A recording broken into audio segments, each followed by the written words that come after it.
নমস্কার বন্ধুরা, রুম্পার হেসেলে আপনাদের সবাইকে স্বাগত। আজ আপনাদের সঙ্গে শেয়ার করব একদম চটজলদি একটি স্যান্ডউইচের রেসিপি, আর খুবই কম সময়ে এটা বাড়িতে তৈরি করে নেওয়া যায়। তাহলে চলুন দেখে নিই।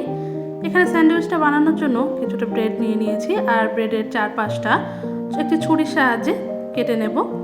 যে শক্ত অংশটুকু রয়েছে সেটুকু বাদ দিয়ে এটাকে আমি রেডি করে নেব, তারপরে বাকি প্রসেসে যাব।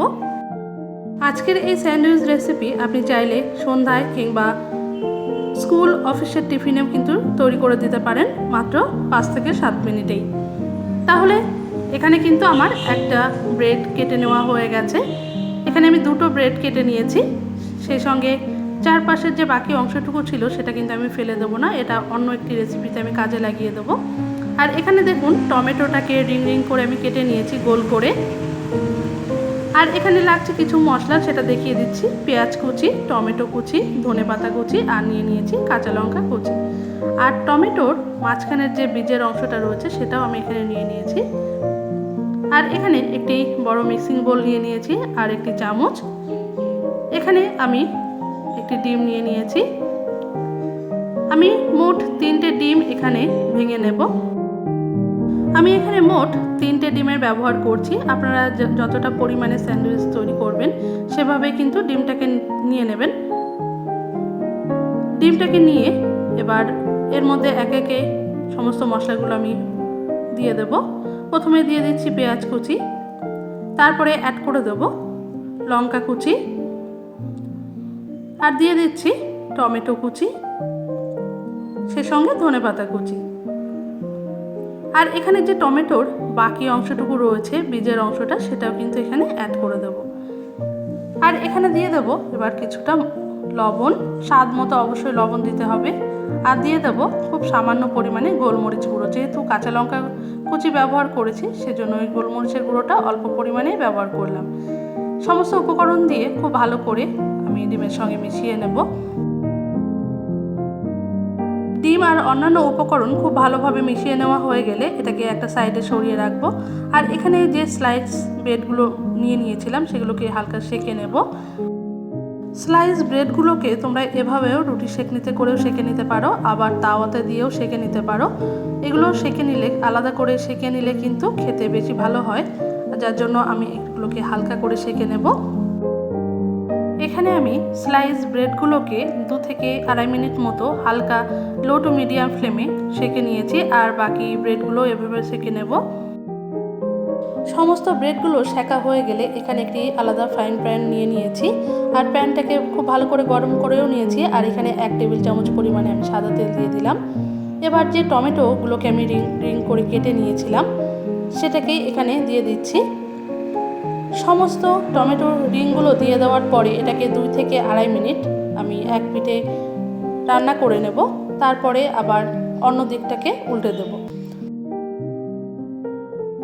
টমেটোর একটা সাইড যখন রান্না হচ্ছে তখন তার উপর দিয়ে হালকা করে একটু লবণ আমি ছিটিয়ে দিচ্ছি।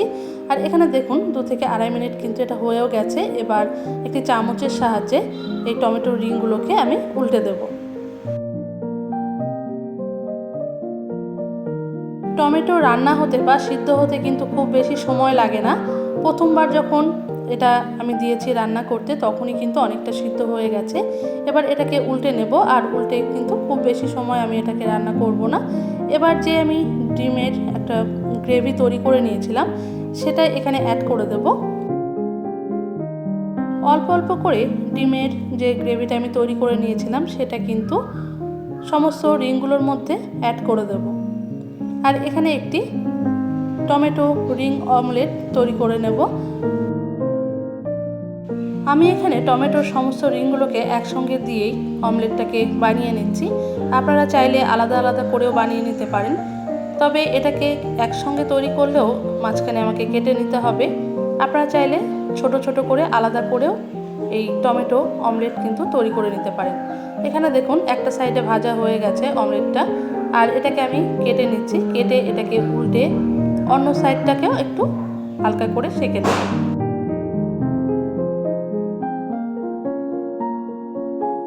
1 থেকে 1.5 মিনিট মতো টমেটো অমলেটটাকে আমি ভেজে নিয়েছি। এবার এটাকে তুলে নিচ্ছি আলাদা একটি পাত্রে। আর এখানে দেখুন সেঁকে নেওয়া ব্রেডগুলোও নিয়ে নিয়েছি আর এক এক করে এটাকে এখন সাজিয়ে নেব।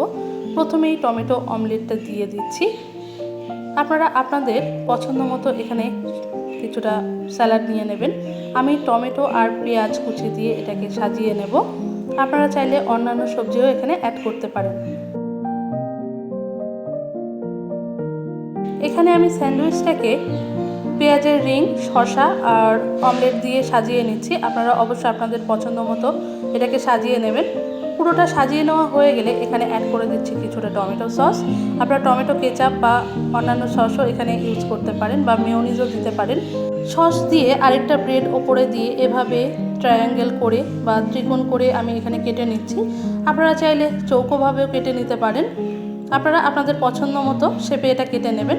আর এখানে কিন্তু আমার রেডি হয়ে গেছে টমেটো অমলেট ব্রেড স্যান্ডউইচ। আমি আর একটা স্যান্ডউইচ আপনাদেরকে রেডি করে দেখিয়ে দিচ্ছি। প্রথমেই টমেটো অমলেটটাকে দিয়ে সাজিয়ে নেব। এখানে আমি 4টে করে টমেটো অমলেটটা দিয়ে দিলাম। তারপরে পেঁয়াজের রিং আর শসা দিয়ে স্যান্ডউইচটাকে সাজিয়ে নিচ্ছি। একদম শেষে টমেটো সস দিয়ে দেব। আপনারা চাইলে এখানে যে কোনো গ্রিন চাটনি কিংবা পুদিনা চাটনিও এখানে ইউজ করতে পারেন। আজ আপনাদের সঙ্গে একদম ইউনিক একটি স্যান্ডউইচ রেসিপি শেয়ার করলাম। অবশ্যই রেসিপি ভিডিওটি যদি আপনাদের ভালো লেগে থাকে তাহলে অবশ্যই ভিডিওতে বরাবরের জন্য লাইক, অনেক বেশি বেশি শেয়ার করবেন আর চ্যানেলটিকে সাবস্ক্রাইব করে চ্যানেলের পাশে থাকবেন। দেখা হচ্ছে অন্য কোনো রেসিপি নিয়ে অন্য কোনো ভিডিওতে। ততক্ষণ আপনারা ভালো থাকবেন, সুস্থ থাকবেন। আর ভিডিওটি লাস্ট পর্যন্ত দেখার জন্য আপনাদেরকে অনেক অনেক ধন্যবাদ।